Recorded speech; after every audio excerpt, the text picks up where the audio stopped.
LTSP in 1883 after Charles Porterfield Croth died, and he became the systematic theology professor. But he sort of was a generalist in a lot of ways too. He also did some church history. He had taught at Gettysburg College Latin and Greek, as well as history there.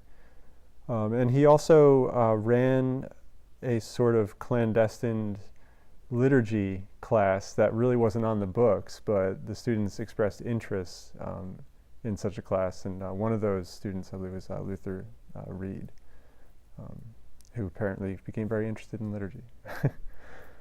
So yeah, he taught a variety of subjects. I think he seemed pretty friendly to me in how he addressed the variety of issues going on in the church at the time. He wanted to be a pastor, and he did some home missions in the Pittsburgh Synod early on in his career, and then he went back to teaching until he came to LTSP to teach at seminary. And it seemed, through that time there was a big split in the church between the General Synod South, and General Council. And because he sort of had a foot in both Gettysburg and Philadelphia, I guess he was kind of an ironic character in that, he had friends in the General Synod and friends here in Philadelphia. And he grew up with a lot of the bigger names of the church at that period because they were usually going to Gettysburg Seminary, like Charles Porterfield Croth, Charles Philip Croth, his dad, Beal Schmucker. All these people were always in each other's houses. So he seemed to know and be on a good rapport with a lot of the other Lutherans. And really, the first thing I noticed about Henry Eyster Jacobs is that when you look at his handwriting, it's impeccable. It looks it's almost like a little art form in itself. I think of my own handwriting today and how about mine? how infrequently I write. Yeah, exactly. I type most of the time, but when just as class lecture notes, it's remarkable how precise and how much detail there is into what was being done at the time. And he seems very clear. A lot of some of his lectures, were later turned into books, especially his systematic stuff. And it just seems like he was a very good teacher. He used metaphors a lot. He tried to make things easy for the students to understand. I think he once said that a lot of errors get covered up in theological jargon, is what he would say. But I think that comes out of him being a teacher, and dealing with students. And I think about myself coming here and how much gets lost in the beginning until you finally figure out what's going on here at the seminary. He wrote history of the Lutheran Church in America, which he goes pre-Muhlenberg, which is really interesting to read, and it kind of became, as far as I can tell, a staple history. He also translated he's also a big translator too. He translated the Book of Concord in 1881 into English, which the only one before that I believe was from the Henkel family. And then he also published in 82 the historical context of the Book of Concord, which was also really helpful in English. And he also looked at the history of the Lutheran movement in England, which was looking at some of how early on the Lutheran Church in the 16th century spread to England, which is really fascinating. He was also editor of the Lutheran Church Review, and it seems like every month he had an article in there. There's over 100 articles that he wrote. Actually, he and Croth were good friends as well. They knew each other pretty well. And in Jacobs' memoirs, he talks about his father, who was a teacher, holding up Charles Porterfield Croth as an ideal student to Henry Eyster Jacobs, who then, funny enough, ends up becoming the professor here, taking Croth's position after he dies. So And he also wrote a position paper in 1891, which was a positive endorsement of the female diaconate, which I find very interesting because he's looking at the theological basis in the New Testament for the female diaconate, which, as far as I've seen, I haven't been able to find any other early English Lutheran papers written on it. So it's kind of, and then that gets picked up in the General Lutheran Conference for a debate topic. So they actually run with his work on that, which is interesting. And, yeah, he wrote a lot of different speeches. So there's quite a bit. Yeah, most of the stuff I have access to are from his memoirs, and he talks about moving here to Mount Airy, and classes were smaller at times, and I think throughout the 19th century, it seemed to be a struggle to get students to stay in the seminaries for very long. They would come here for, after going to preparatory school, they'd come here for a year, or sometimes a little longer, and then they'd go off to a call. So I mean, it was somewhat different, I guess, at that point. But yeah, it seemed like he was very passionate about teaching, and that he actually stepped down as editor and declined a new position for another journal because he wanted to focus on teaching. So it was clearly some sort of really important commitment to him.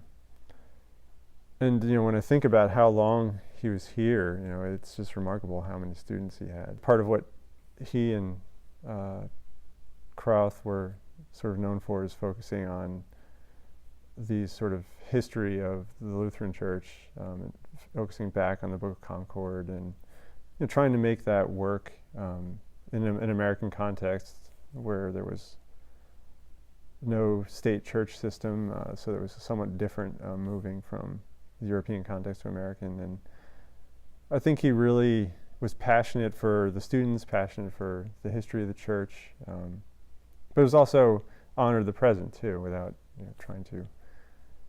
He wouldn't say go back to the 16th century and do it the way they did it, but at the same time, he would honor the history, honor the present, I guess, in some way. He was committed to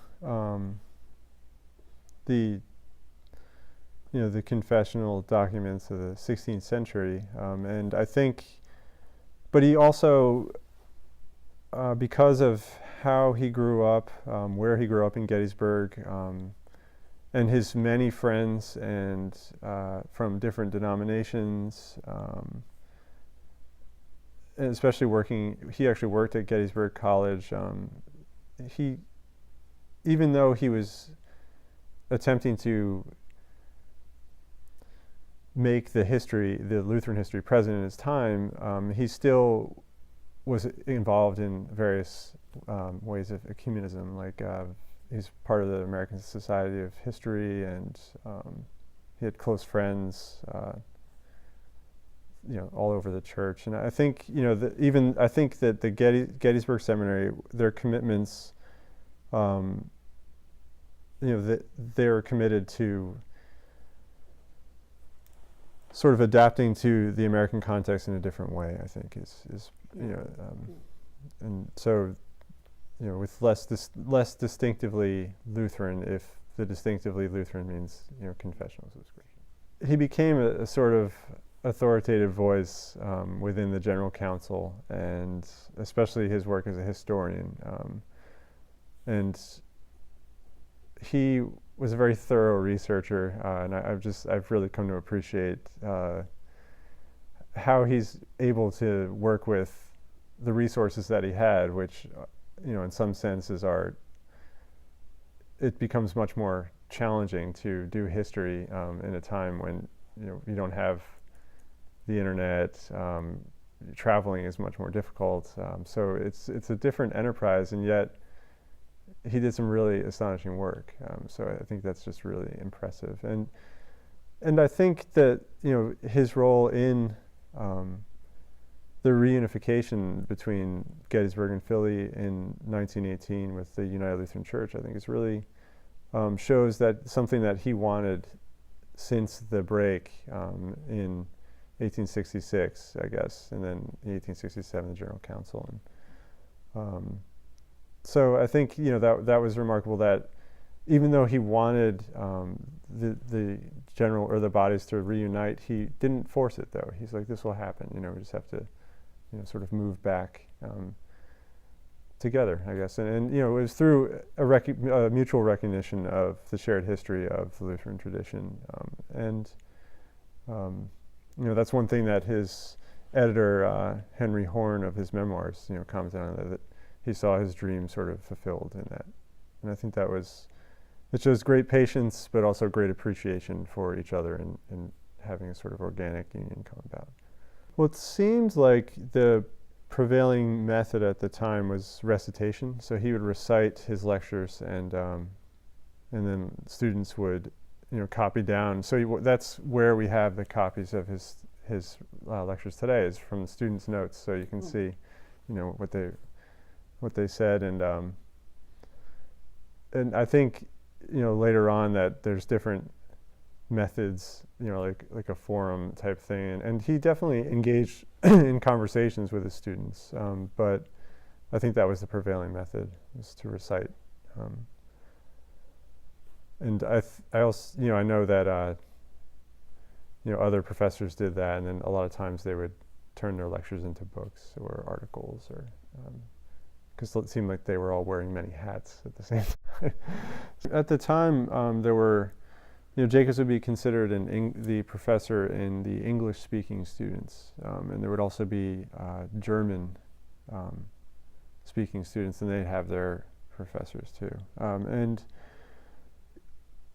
I think that the faculty today is much more specialized in terms of what they're doing. I think an example would be like when Jacobs was at Gettysburg College, he would teach like natural science sometimes to have somebody fill in, which when you think about it, when you're doing a recitation method, you could actually read somebody else's work. I mean, I'm not saying he did or didn't do that, but you could.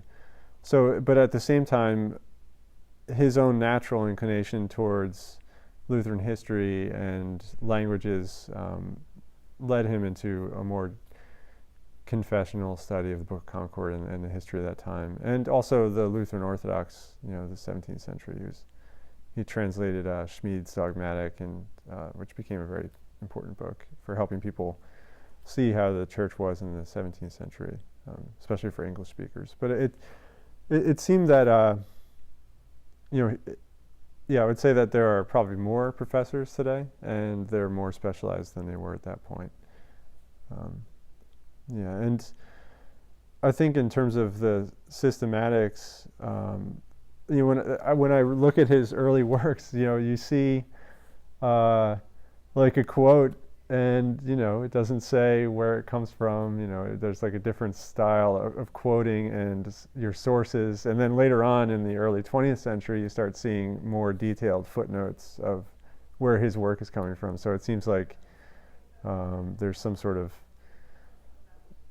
different sense of ownership of material, and this idea of new ideas and traditions building on top of each other that kind of grow out of this. But early on in his stuff, it's really hard. I'd see a quote and I'd have to search all over to figure out who it was from, because it just says something in quotes, and I'm like, I don't know who that is. So sending out emails to professors here and friends, and I'm like, oh, it's Lua. Oh, good, great. And now I have to go find that and don't know which book it's in. So it's a different world. He's really interested in the Book of Concord, the Augsburg Confession, and then at the same time there may have been professors who were less interested in it. Especially if you have a German professor coming over, they're coming from a different context, and maybe their focus is the New Testament, and they're like, well, I'm more interested in this. So I mean, I think it's the same thing today, that people have their different interests, and they all work together, and it all works for the good. But that part is probably still the same. So, but yeah, it is a remarkably different time. There's always things that break, and there's always nobody has any money to fix them. So, so I would say that would be the same thing for the seminary in the 19th century. relatively speaking, yeah, I would say the same thing. And there's always, when you look at his fundraising, Jacobs was, he's dean. He was the dean before he was president, so he's talking to people about donating to the seminary, about leaving things to the seminary in their wills, and it's always there on top. And that's something that, because of my own interests, I've come across sort of sporadically. But when I've looked, especially in the archives, you can see where he's doing accounting too, on top of teaching classes, editing a journal, writing books, traveling, and then he's like doing accounting for the seminary to make sure they're in budget and things like that.